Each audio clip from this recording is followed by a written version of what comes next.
How are you? Good. All right. Nothing you need to cover in your regular math? What was that? Said, is there anything you need to cover in your regular math? No. Okay. Let's get back to algebra then.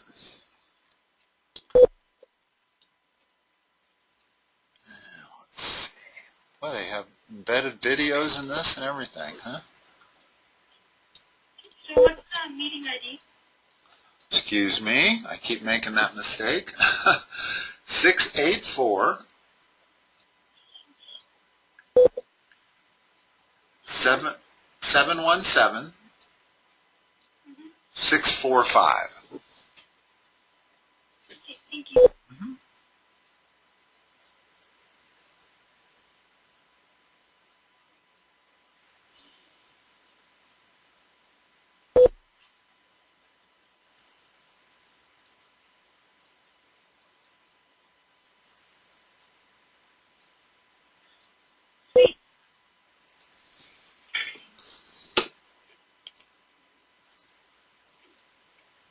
Trying to remember where we left off last time. Let me look at linear functions. What? Discrete and continuous domains, function notation. I don't remember doing that. Over here on the left, do you remember where we left off? Was it solving linear inequalities, solving systems of linear equations? That seems familiar. I don't remember doing chapter 5. Neither do I. Okay, let's just make sure we did all of chapter 4. Let's have a look a little further at what's over here on the left. Systems of linear inequalities.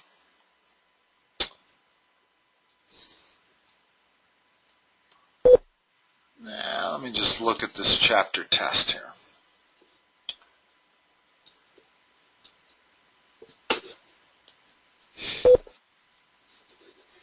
Can you see my screen? Yep. Okay. All of these systems of equations here, do you know how to solve all of those? Yeah. I think you do, yeah. Do you know how to graph a system of linear inequalities? Like 15. Yeah. In other words, you graph that as a straight line and you shade the you know which side to shade? Yeah. Graph that as a straight line, shade the side that you're supposed to, and wherever the common shading is, that's the answers. Okay. All right, so I think we don't need to go through this. So let's see, this was chapter 4. Let's go to chapter 5.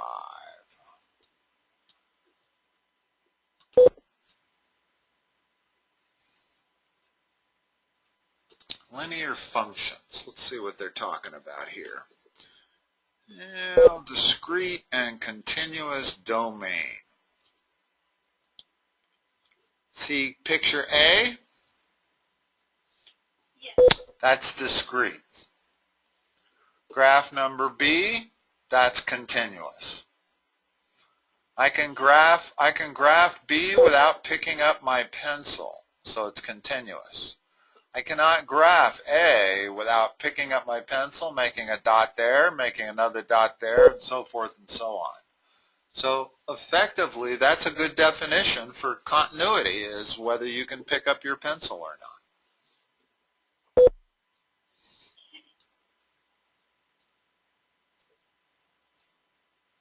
This is kind of a weird chapter here. Yeah. There's no chapter. What am I missing? Well, you scroll all the way down. Yeah. Well, I meant on the left. There doesn't appear to be anything over here. English to Spanish, Spanish to English, but this might just be a definition chapter.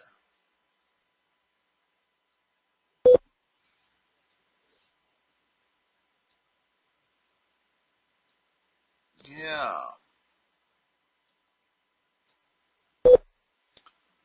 Yeah, I don't think we need to spend much time on this chapter. In fact, let's go forward. The only thing that I see in this whole chapter that's worth knowing is the definition. Now let's see what the chapter test has to say on chapter 5.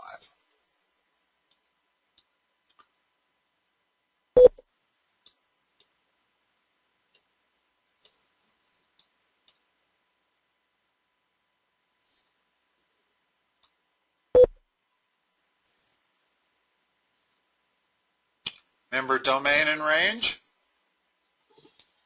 What was that? Do you remember domain and range? Yeah, domain is X. It's So on number 1 here, find the domain and range. What's the domain going to be on this function? it's where X is on a, well, it's like, It depends on whether it's a discrete or a continuous function. This is discrete. Okay, so the domain here is 5 exact points. What are they?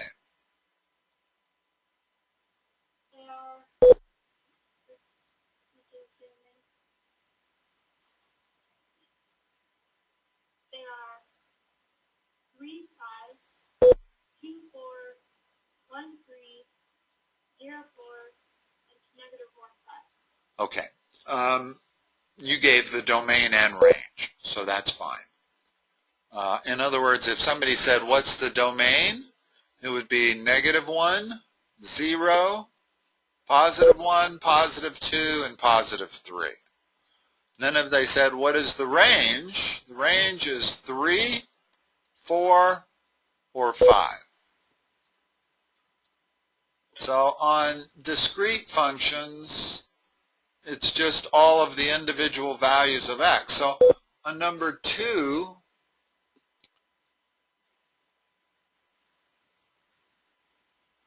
Number 2, is the domain discrete or continuous? it is discrete. And what is it? Because And what is the domain on number 2? on F, the domain is 5, 10, and 15. 0, 5, 10, and 15. In other words, 0. I don't know if you said 0 or not. I didn't hear it. But, and the range on number 2? Is 60, 45, 30, and 50. Okay. On number 3, let's see. Can I blow this thing up at all? Why am I having trouble expanding this? Now, can you see it okay? What was that? Can you see it okay? Yeah. Okay. So on number 3, it's got a point there, there, there, and there. So can you write a linear function that relates y to x?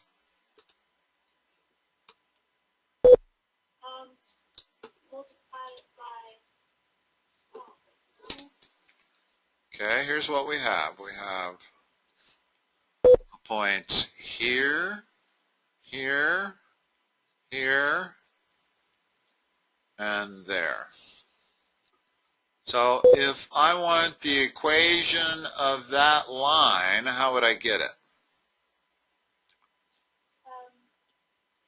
well, you could equals mx plus b, or the other way? Okay, let's work with y equal mx plus b. So I need to find an m and I need to find b.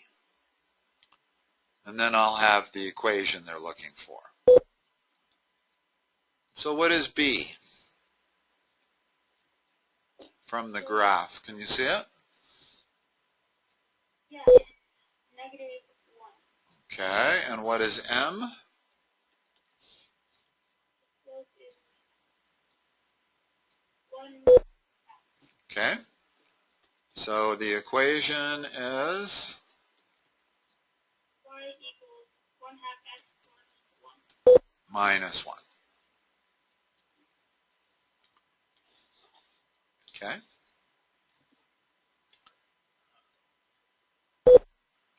Does 4, no, we haven't really talked about the difference between linear and nonlinear.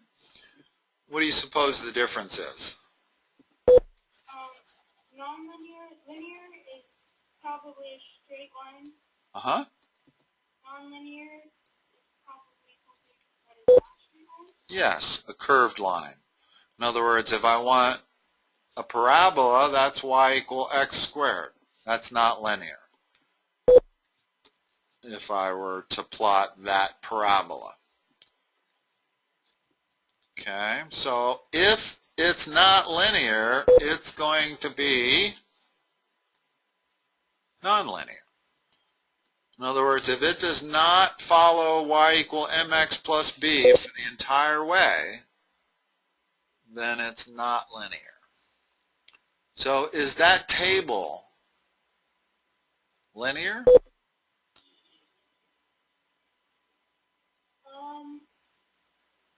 Yeah. Because you're adding the same number every time on both sides. Good. Good. Yeah, if I plotted it, I could certainly plot when x is 0, y is 8. When x is 2, y is 0. And when x is 4, y is minus 8. And when x is 6, y is all the way down minus 16. You connect those dots, you have a straight line. But more importantly, the way to figure out if it's linear is if the slope is the same between any 2 points. In other words, between 0 and 2, the slope is minus 4, correct? Y goes from 8 down to 0, while x goes to 2. So the slope between these two first points is minus 4. Well, if this thing is linear, it has to maintain this exact slope for every 2 pairs of points. Well, if I look at the slope between 2 to 4, that's also minus 4. And if I look at the slope from 4 to 6 and figure out rise over run, that's also minus 4. So the fact that the slope stays at a constant minus 4 means it's linear.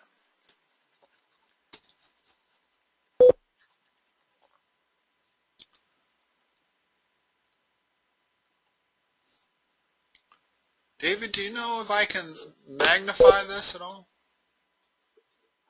How do I don't see anywhere on here. I'm looking at it with Google Chrome. Oh, here we go. Yeah, here I have a zoom right here, but it's not letting me do it. What you want to do is control and then use the mouse. Control and do what?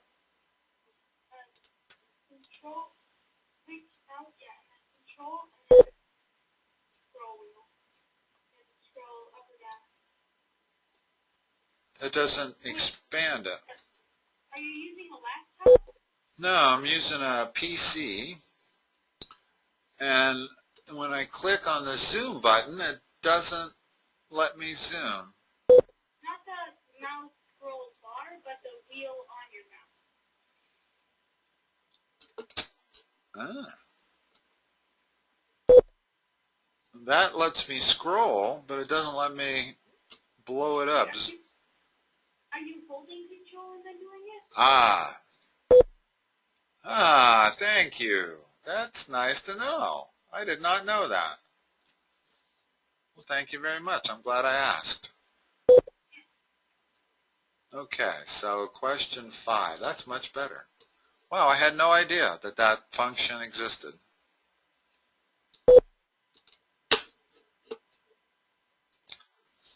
All right. You don't have any problems with 5, 6, or 7, do you?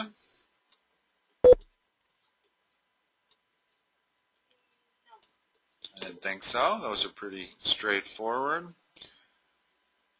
Compare the graph of 5x plus 2 to the graph of 5x. What's going to be the difference? If here's the graph of f of x equal 5x. What's the graph of f of x equals 5x plus 2 going to look like? Well, it's going to start at 2. And it'll be parallel. It'll be parallel? Uh-huh. Because it has to have the same slope. It has the slope of 5. So this one, we say, is vertically shifted up by 2 units. It's the same as the other one, only every point is 2 points higher. Okay.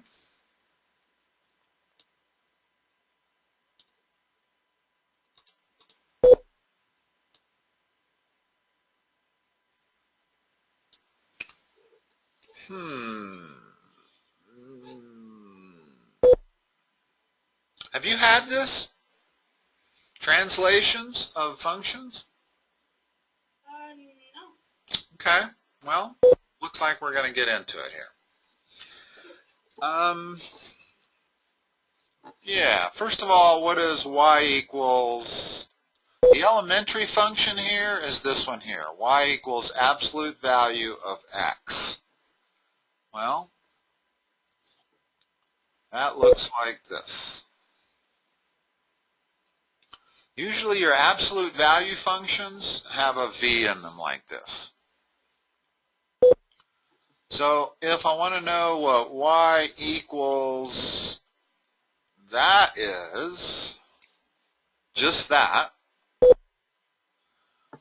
When the adjustment to x, plus or minus, is inside the function, it represents a horizontal shift, with the standard being x minus h.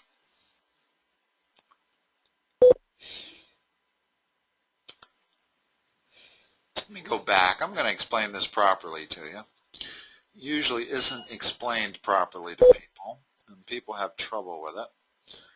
Let me think for a moment here if there's an easier way to talk about this.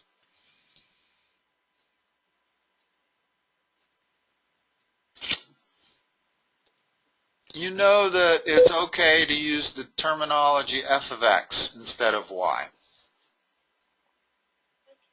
Okay? In other words, they're the equivalent. If I say y equals absolute value of x, or if I say a function of x equals absolute value of x, they mean the same thing. Okay? For starters. Why would we ever use f of x? Well, there's a lot of reasons. If, let's erase this one for the moment and talk about this. If I have a function saying f of x equals x squared plus 1, the advantage of saying f of x instead of y is that now I can say, well, what is f of 2 equal? Well, f of 2 equals x. Well, You plug in whatever's in the parentheses for x, so it would be 2 squared plus 1. So f of 2 would equal 5. Okay. If I said, what is f of 3? What's it equal? X3. 3 squared plus 1. In other words, we're going to plug in 3 for x. So that would be 10. So by using f of x notation, it allows me to evaluate the function at whatever I want. Well, what if I said, what is f of x plus 1? What's that going to be? F of x plus 1 would be x plus 1. Well, it would be x plus 1 squared plus 1. You see why? Oh, yeah. Okay. What is f of x cubed equal to? Cubed equals to x cubed to the power of 2 plus 1. You got it. Okay, so you understand that notation. Now, let's say f of x is equal to the absolute value of x. And that was my function that looked like this. Well, if I said, what is f of x minus h? It'd be f minus h Like that. squared. No, this is a different function. In other words, what it means is I would take the absolute value of x minus h instead of x. So wherever I find x, I'm going to substitute x minus h. Okay? When you have this situation, you have a horizontal shift.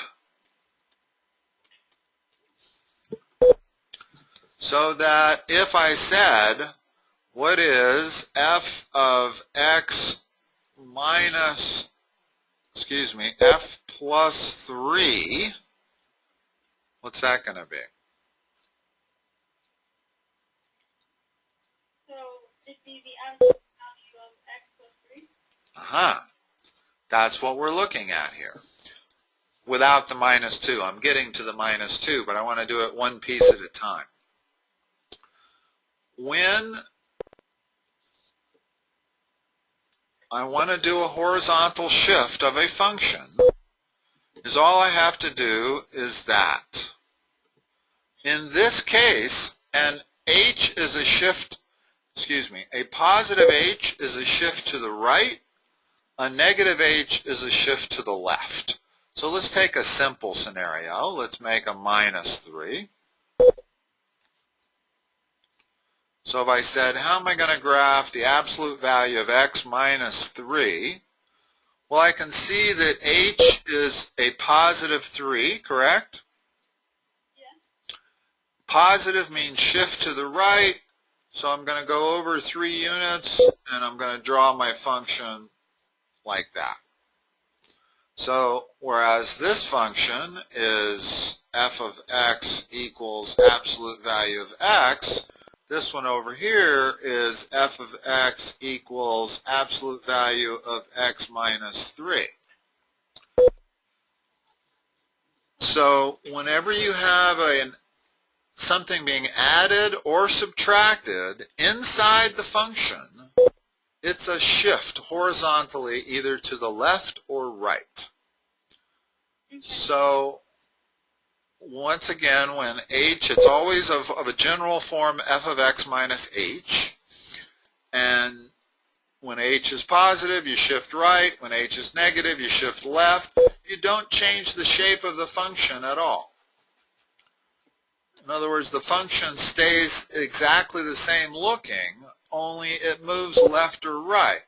So in their problem is y equal absolute value of x plus 3. So if I were to graph just that, it would be a shift to the left. There's minus 3. You see that? Yeah. Would you put in, when you say to the left, you mean left, The y-axis. okay. In other words, normally it was centered right at the origin. And so I'm going to move every part of the function 3 units left when I'm given this plus 3 inside the function. Okay. Well, they did one more thing here. They subtracted 2. Well, when the plus or minus is outside the function, it moves up or down by that amount. So when I say y equals absolute value of x plus 3 minus 2, I'm going to take this x plus 3 function, move it down 2 units, and there's my final function right there. Now, how would I write this in terms of f of x? Well, f of x minus h is a horizontal shift. F of x plus c is a vertical shift. In this particular problem, we had both being done. We had an f of x minus h plus a c. The key is that notice that that is after the function. It's not inside the function.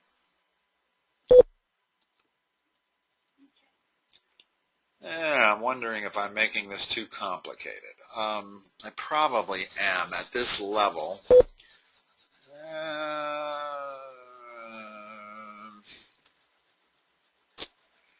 Let me give you, all right, so if this, let me test you, see if you understand what I've said so far, because I feel like I've been a little confusing. So that equals y equals absolute value x, or I could say f of x equals absolute value of x. So what is this equal to? How would I graph that? You would do y equals, well, you would put your horizontal shift line thing 4 spaces to the right. Okay, so I'd go over here to the right, and I would draw it like this. So this would represent this function.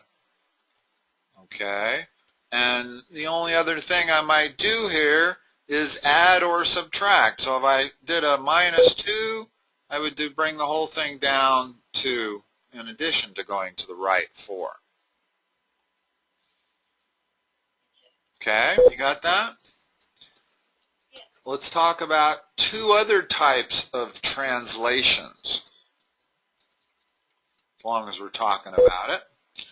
If this is this function, well, in addition to adding or subtracting from inside the function, which is a horizontal translation, or adding or subtracting outside the function, which is a vertical translation, there's also horizontal and vertical stretches and shifts.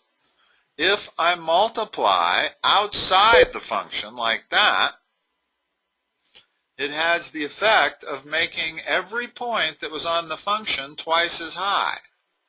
So that point there would be there. This point here is going to be up here. And the net effect is the new curve looks like this, skinnier. So when you multiply, in other words, when I have c times f of x like that, this represents a vertical stretch or shrink.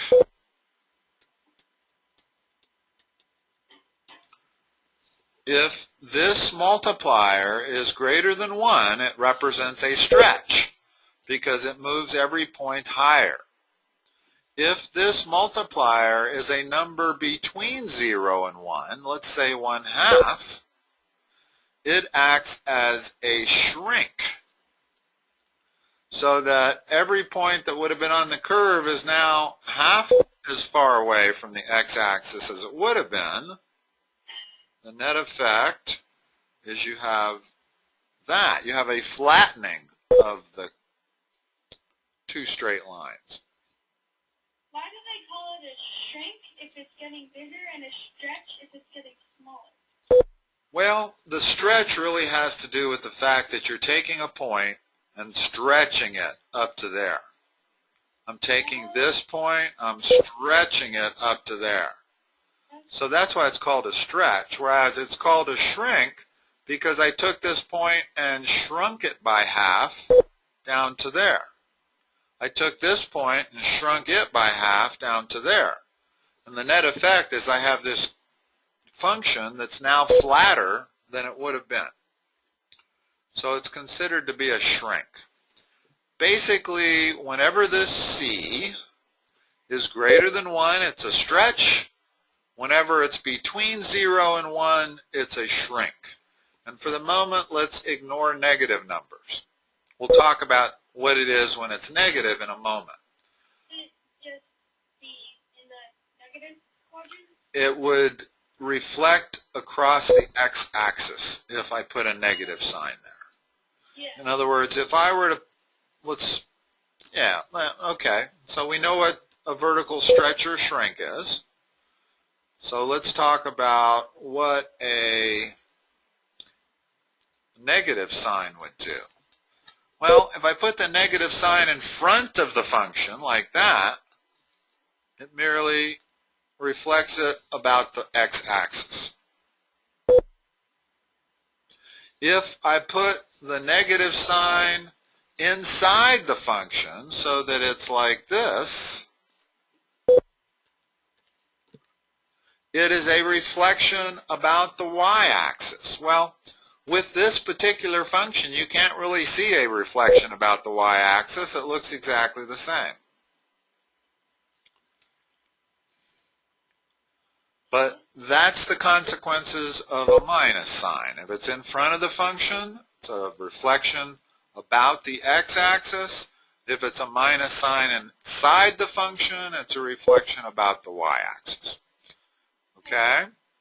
So we've almost covered everything you can do to a function except the horizontal stretch and the horizontal shrink.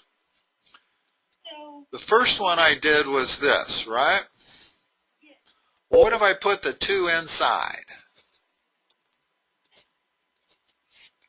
Now, this represents a horizontal stretch or a horizontal shrink.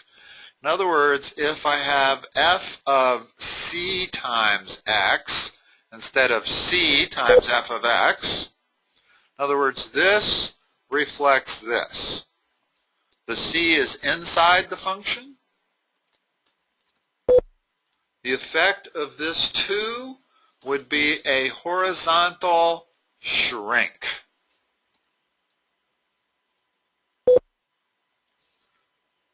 Now, that's the opposite of the vertical. When the vertical number is greater than 1, it's a stretch. When the vertical number is between 0 and 1, it's a shrink. Horizontally, when the number is greater than 1, it's a shrink. When the number is between 0 and 1, it's a stretch. Okay? That covers the 6 methods of translation. Let me write them out just so we can be organized.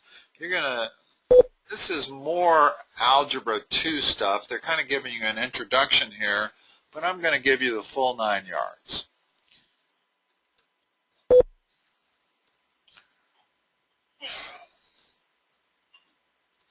There's a function. Nothing doing to it. F of x minus I'm going to use H just because I like that more. Horizontal shift. Left or right. If H is positive, it's to the right. If H is negative, it's to the left. F of X plus C, vertical shift. Notice the difference. The C is outside the function, not inside.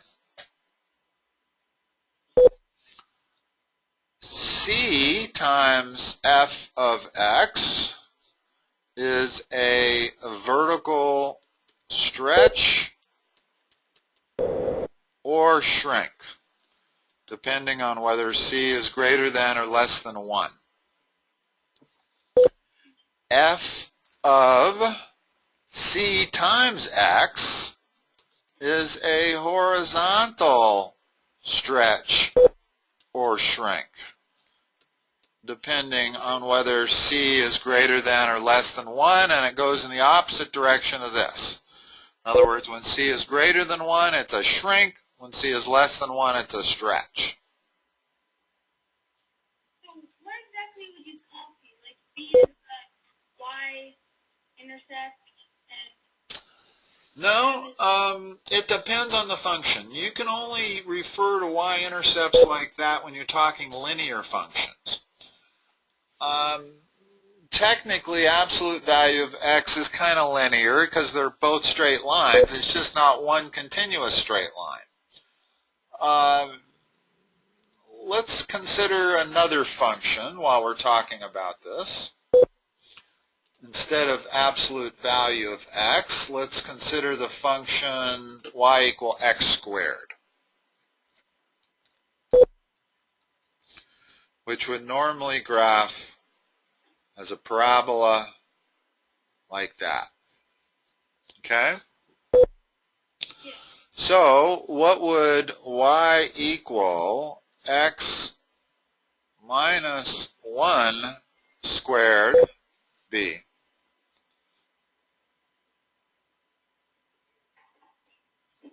would it be a parabola move one space to the right? Yes. In other words, let me draw the original function, the elementary function, as a dotted line. And then I'll plot each of these as a solid line. So there's that function there. What would this look like?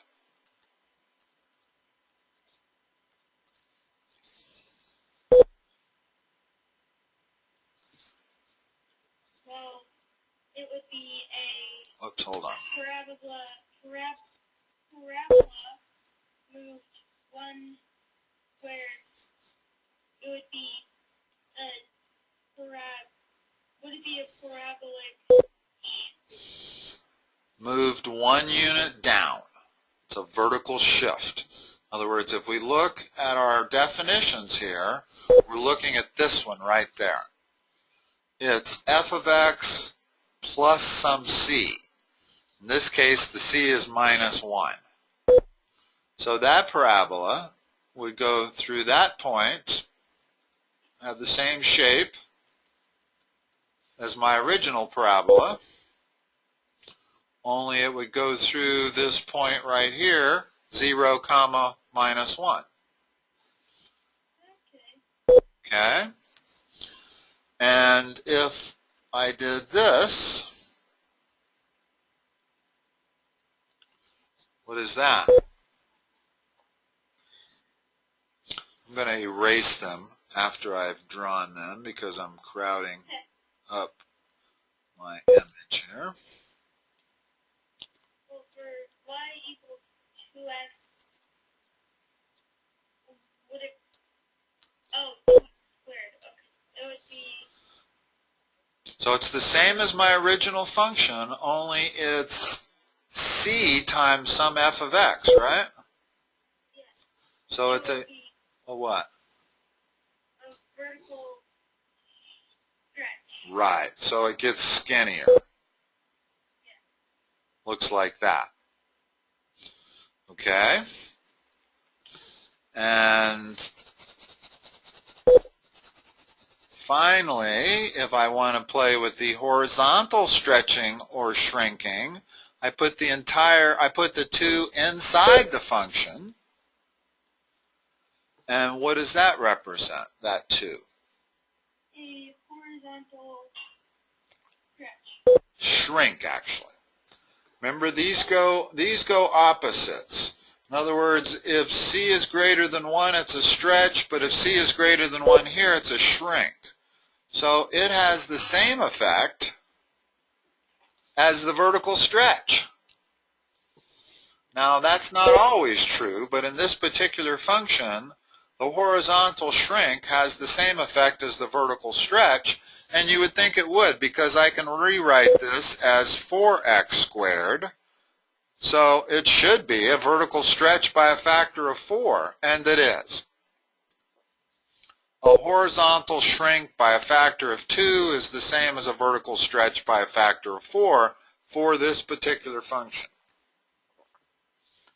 And, okay, so let's do the last 2. Y equals minus x squared. What's that look like? Minus x squared, it would be a parabola that reflects on the x-axis. Like that. Yeah. And the very last thing I could do, using all of my tools, would be to put the minus sign inside and square it. What's the effect of this minus sign? Kind of nothing, it would just reflect on the y-axis. Right. It reflects, but it looks the same way with this function. Not with all functions, but with this function. It would look exactly the same. And there you have it. There are all of the transformations that you can make for functions. Now let's look at their problems here, because that's what they're talking about doing here. In other words, when they compare the graph of this to the graph of this, what they're trying to do is get you to see that this graph has been moved over 3 units to the right and down 2 units relative to this graph. Okay? And they're only covering a vertical and a horizontal shift with this problem. They haven't covered the stretching or shrinking or reflection. I covered that on my own. So, all right, let's look at number 10. I'm reluctant to erase this, but that's okay. We'll get back to this many, many times, these transformations. Let's look at 10. You may not be familiar with these kind of functions. They're called piecemeal functions.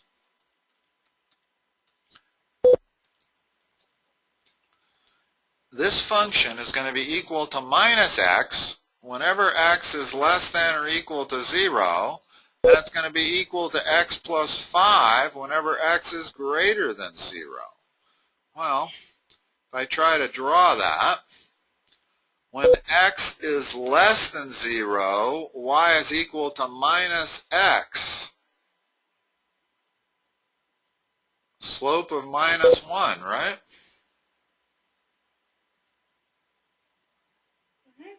Okay. When x is greater than 0, we have y equal to x plus 5, has an intercept of 5, has a slope of positive 1. So that's how that looks. In other words, that's the graph of that piecewise function. It is not a continuous function. I had to pick up my pen in order to draw it. It is discontinuous at x equals 0.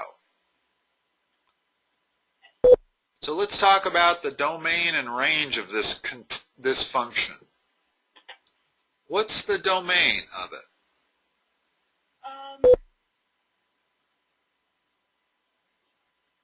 Could it be anything from -0 to negative to that negative 0 or less?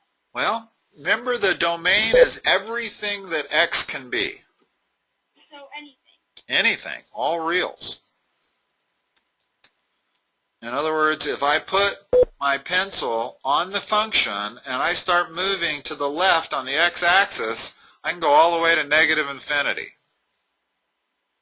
If I put my function and move to the right and look at the x-coordinate, that's going to go all the way to positive infinity. About the range. Well, the range is y, so it could be all negative and anything over 5. All positives only. Notice that the function does not go below the x-axis. In other words, it goes on continuously to infinity in that direction, and it goes on continuously to infinity in that direction, but it never drops below the x-axis. So y always has to be positive.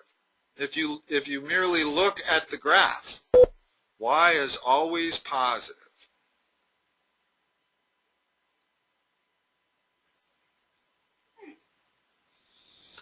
Let's plug in some values. When x is minus 5, what is y equal to? So minus 5. Mm-hmm.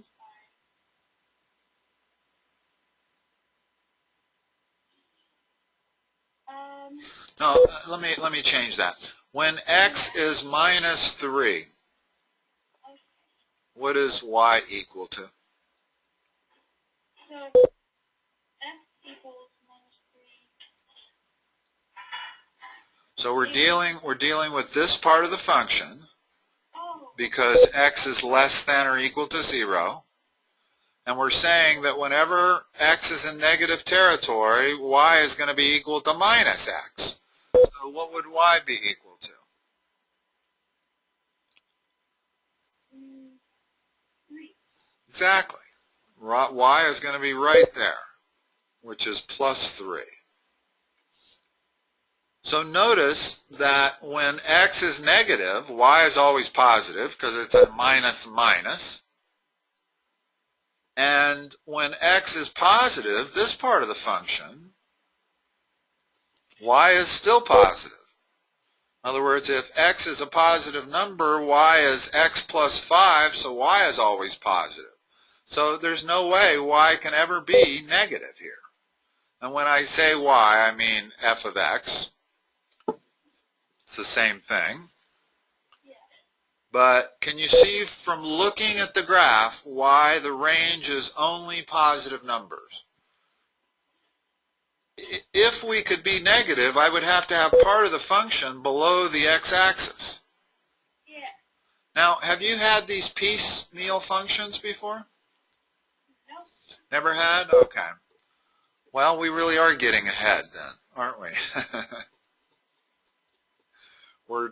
We're teaching you functions you haven't seen before.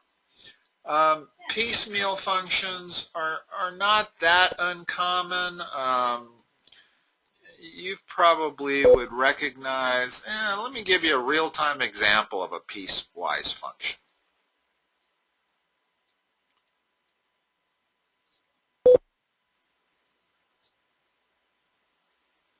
This is called the step function. Yeah. You've had this, right? Yeah, I think so. It's where something goes up in the same instant, right? Yeah, it's called a step function because it looks like steps. But what it means is that if x is between 0 and 1, y is 0. If x is between 1 and 2, y is 1. If x is between 2 and 3, y is 2. Can you think of a real-life process that behaves this way?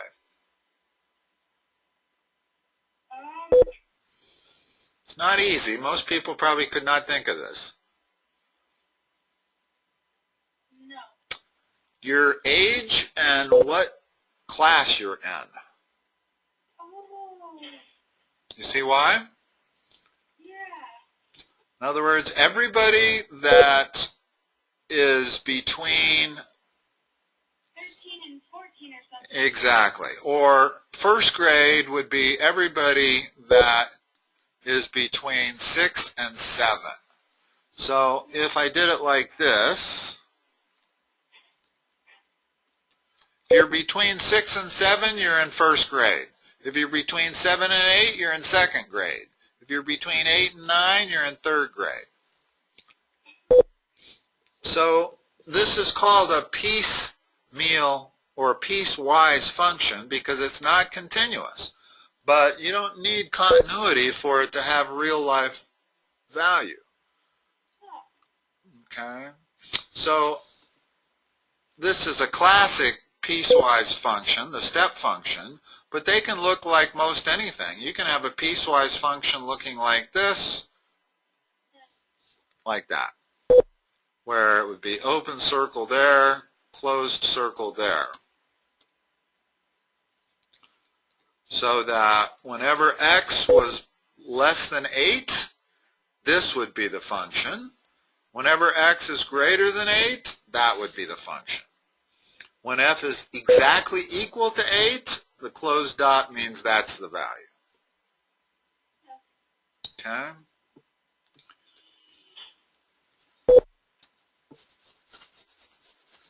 Because on a graph, doesn't the dark dot mean greater than or equal to? It does. So if I had the first function that they gave us was this,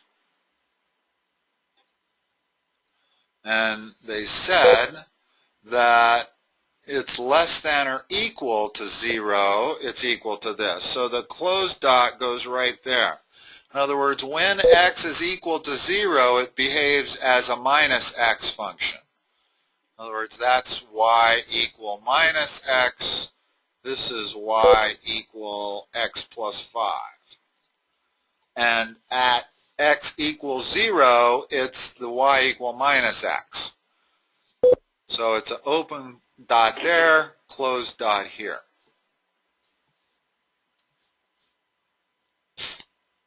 Okay?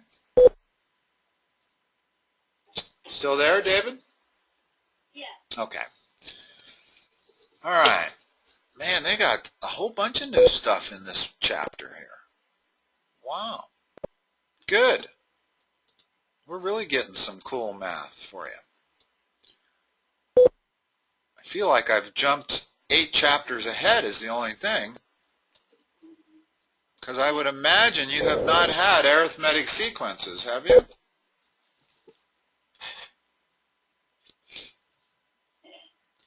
What's the next term in this sequence?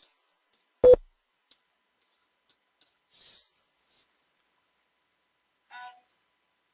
you're just multiplying stuff, so there would be 30. Okay. So an arithmetic sequence is a sequence of numbers separated by a common difference. In this case, 6. Okay, this sequence of numbers. Well, hold on. Let's go back. So when they talk about the nth term of an arithmetic sequence, they mean a sub n is equal to the first term plus the common difference times the number of terms we're talking about here. So let's go back to that point right there. This is the equation that describes this sequence. D is 6, the common difference. A sub 0 is 6, the first term. So if I wanted to know the 5th term, which was what we did want to know, right? So A sub 5, the 5th term of this sequence, is going to be the first term plus the common difference times 5 minus 1, 4. If you do the math, you get 30.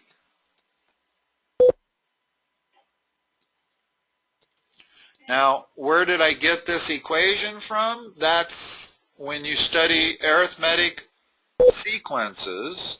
This is the equation that applies to the nth term. So they said find a sub 25 for each of these sequences. Well, for this sequence here, what would a sub 25 equal? What's going to be the 25th term if I keep going? Well, you just multiply 6 by 25. Not quite. Let's follow this formula. I'll show you why here in a moment. So what's a sub 0?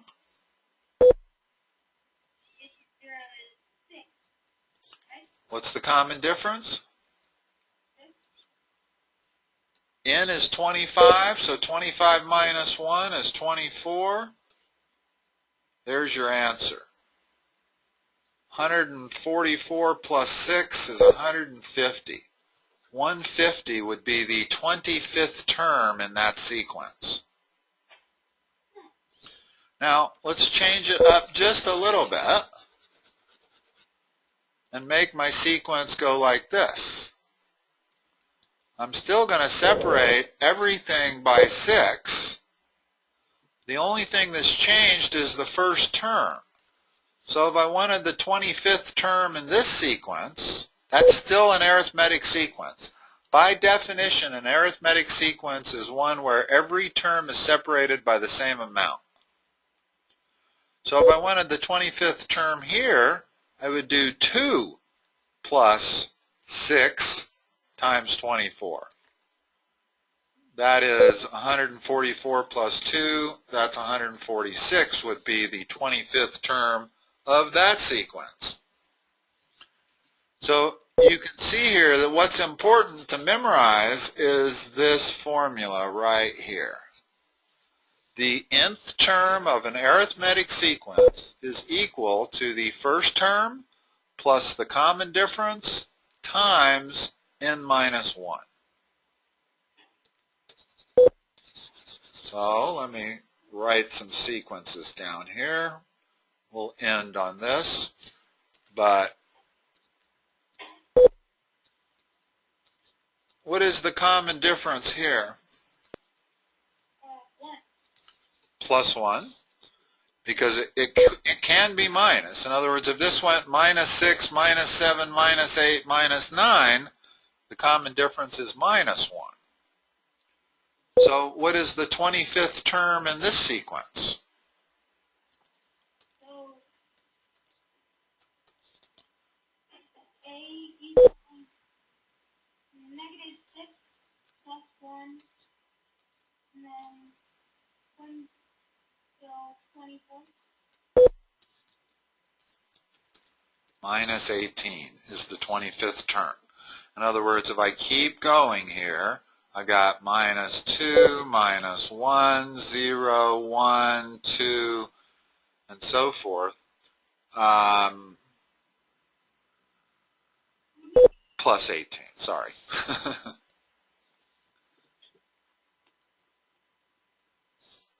All the way up to 18. In other words, to get to the 25th term, I have to go up to 18. Okay? And the last one is this sequence, which is 3, 1, minus 1, minus 3. First of all, let's define what's a sub 0? Negative 2. A sub 0 is the first term, so it's 3. D is negative 2. So what is the 25th term in this sequence? So it would be 825 equals 3 plus negative 2 Times 24. 24. And then That is minus 48 plus 3 minus 45 would be the 25th term. If I were to continue this all the way out to 25 terms, minus 45. In other words, it's going down. So you would expect it to be negative. Okay, well, that's pretty good. Getting into sequences already. I'm going to have to look a little closer at this chapter. Why it's all of a sudden jumping levels. All right, well, we'll pick up from this. At least I'll know where we left off. Try to remember we left off at sequences. I'll make a little note so I can always remember where we've left off here. Okay? All right, David. I will talk to you next week. All right. Bye-bye.